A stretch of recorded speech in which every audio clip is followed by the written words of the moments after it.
This is KGW News at Sunrise. Good morning. Thanks for getting up with us on this Sunday morning. I'm Tim Gordon. This morning on Sunrise, President Biden rallies support for Tina Kotek in her race to be Oregon's next governor. We hear from a political analyst about how Biden's trip to Oregon could impact the race. Plus, the candidates for Washington's 3rd congressional district meet on the debate stage. Their answers on topics ranging from health care to immigration. But before we get to all that, let's check in with Chris McGinnis for a quick look at our Sunday forecast. Chris? For our Sunday, October 18th forecast, 16th forecast, I'm getting a little ahead of myself with the months, right? Trying to play that August and October weather. We are dark, obviously, out there, but we are clear. And in some cases, we are still really warm. So it's really interesting with the temperatures this morning. If you're waking up to an east breeze, you're likely quite warm. Case in point, Camas is at 74 degrees. It's 71 in Troutdale. The airport has slipped to 55. Downtown Portland, though, is still in the 70s. Meanwhile, up in Scappoose, it's down to 51. Hillsborough at 69. East wind, you're warm. No east wind, you're much, much cooler this morning as we slip south into the Willamette Valley. Salem, down from your record high of 92 yesterday. It's now 49 in both Salem and Kaiser. All right, the plan for today, once again, air quality top of mind as we continue with the air quality advisories across western Oregon and Washington. So a hazy sky in our forecast again today. And record warmth in our forecast again today. I've got us at 85. Your full forecast with a look ahead to the week ahead in a few minutes. Tim? All right, Chris, thanks a lot. We'll see you then.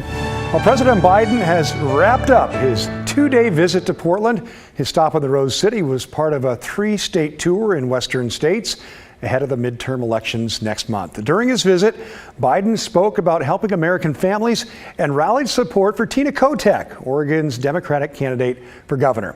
Kotek has a tough 3 weeks ahead of her, with many polls showing her trailing Republican Christine Drazan, who has a slight lead. Alma McCarty spoke with a political analyst about how the president's trip to Oregon could impact the race. Oregon isn't a typical presidential stop, not normally a battleground state, and nearly 3,000 miles from Washington, D.C. So make no mistake, President Biden's second trip here within a 6-month span of time was intentional. He touted the Inflation Reduction Act and how that would help lower prescription drug costs between campaign events for Tina Kotek.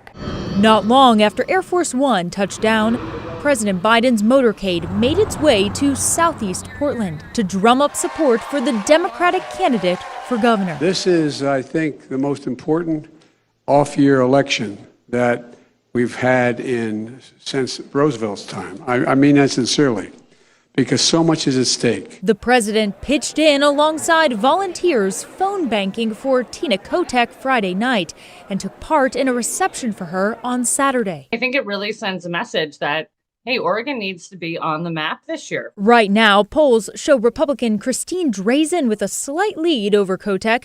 Unaffiliated candidate Betsy Johnson currently comes in third. On Friday, Betsy Johnson's team released a pre-recorded video message in response to President Biden's visit. President Biden, welcome to the Rose City and to Oregon. I hope you come often because every time you do, Tina's 10 cities get cleaned up a little bit more. Christine Drazan's campaign sent KGW a statement Saturday which reads, in part, the D.C. political class is in full panic mode to rescue Tina Kotek's failing and flailing campaign. They know Christine Drazan is going to win this race, and there's nothing they can do to stop that from happening. To find out if the president's trip made a difference for the Kotek campaign, Republican strategist Rebecca Tweed explains, look no further than the incoming political contributions. With campaign finance reporting and some of the other things, really seeing how much money comes in, I think will give us a pretty good idea within 4 or 5 days if his visit had the immediate impact. Meantime, billionaire Phil Knight pledged $1 million to Drazan's campaign. He told the New York Times this week that he would do whatever he could to stop Kotek from becoming governor. Knight previously gave more than $3 million to back Johnson. I'm sure he supports Drazan in some ways. Definitely is clear that he supports Betsy in some ways, but is most clear that it's an anybody but Tina Kotek approach to the campaign. At one final stop for ice cream before departing Portland, the president reaffirmed his vote of confidence in Kotek. I think people are going to show up and vote. I think it's going to work. Now, Tweed told me expect things to ramp up in the next 3 weeks, from political ads to financial contributions. We've all seen the ads where candidates are talking about each other, but she said now Oregonians really want to hear what each candidate will specifically do and what the state will look like under their leadership. Sorry, I can't come to work. Got to go see the prez. See somebody with that much power in person, hey, great honor. Well, hundreds of people waited to see the president in Southeast Portland, some hoping to just get a glimpse of him, while others lined up to hear the president speak. Some protesters were also along the president's route. President Biden! Hot times tomorrow! Now, those folks were calling for human rights reforms in the Philippines and a change to Biden's policies on the issue, and they greeted him at the Southeast Community Center.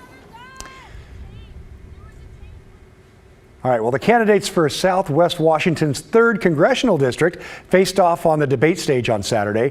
Republican Joe Kent and Democrat Marie Gluesenkamp-Perez talked issues like immigration and Social Security reform. KGW's Art Edwards takes us through the questions and the answers. I'm running for Congress to be an independent voice for Southwest Washington. I will go to Washington, D.C. to be a check on Nancy Pelosi, Joe Biden, and one-party rule.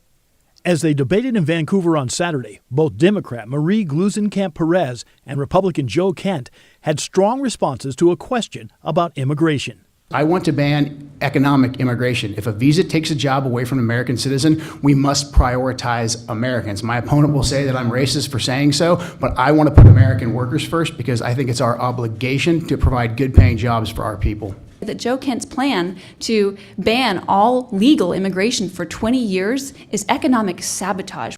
On health care, we have got to be supporting novel approaches to bringing down the cost of health care to provide better benefits for all Americans. At the end of the day, we need more competition in the market. That's going to overall benefit the individual consumers while maintaining at the same time the safety net for senior citizens and those who are disadvantaged. And about the future of Social Security.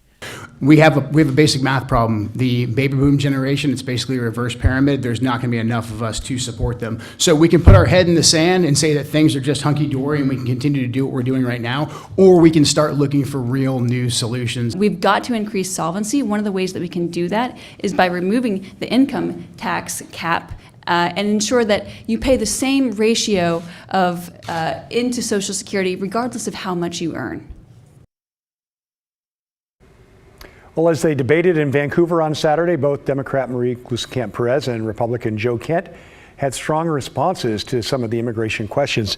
And the New York Times actually calls this a race that has it all. So that's pretty exciting, and the vote's coming up. Well, it may still feel like summer, but winter is just a couple months away. PBOT is getting ready. Oh, we should have mentioned the debate here as well. We do have a debate coming up on Wednesday, October 19th at 7 p.m. And that is going to be something to watch as well on our platforms, including KGW+. By the way, we're still looking for video questions from you for the candidates. You can find details on how to submit at kgw.com under our website's featured section. Okay, well, it may still feel like summer, but winter is just a couple months away. PBOT getting ready, coming up in about 2.5 minutes. How it's using the next 6 weeks to plan for future snow.